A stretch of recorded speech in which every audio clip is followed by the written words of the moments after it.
Users of our platforms have shared powerful narratives that have gone on to reach millions, and some have even created impact on ground.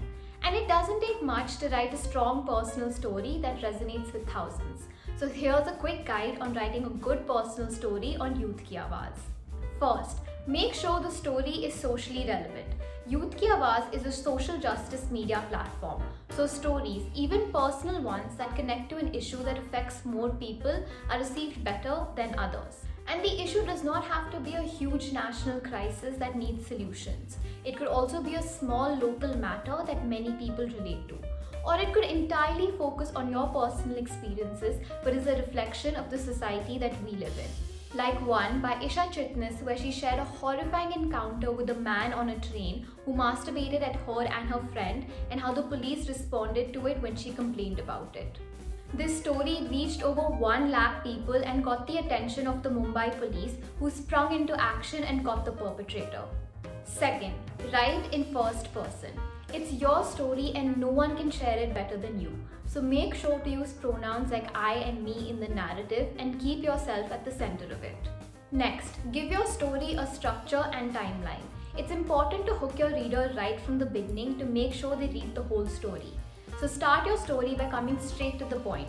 You can then move on to providing some background information to set context. Once you finish writing your story, put on your editor glasses and chop off any elements that are not adding anything to your story. You will need to take a step back and not let emotions cloud your judgment. And if revisiting your story becomes too hard, you could ask a friend to go over it. Next, be descriptive but be honest. Each personal story stems from a strong emotion that you experience at a particular time. It could be hope, anger, love, confusion, but it was strong enough to make you want to write about it. Channel that emotion and let it reflect in your story. For example, there are 2 ways you can describe walking down a street.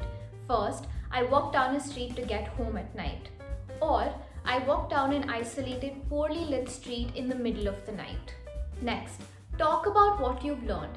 Conclude the story by talking about why this experience was significant and how it has changed your outlook and actions.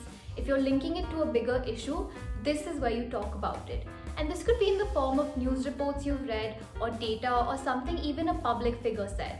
Close the story with what this experience means to you today. Remember, you don't need to have all the answers.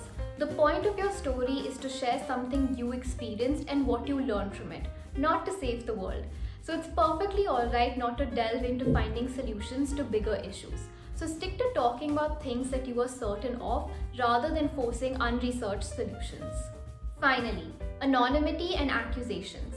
If you're writing about an experience that could threaten your mental or physical safety, consider writing under a pseudonym or anonymously. Stories of fraud, harassment, abuse, etc. would fall under this category.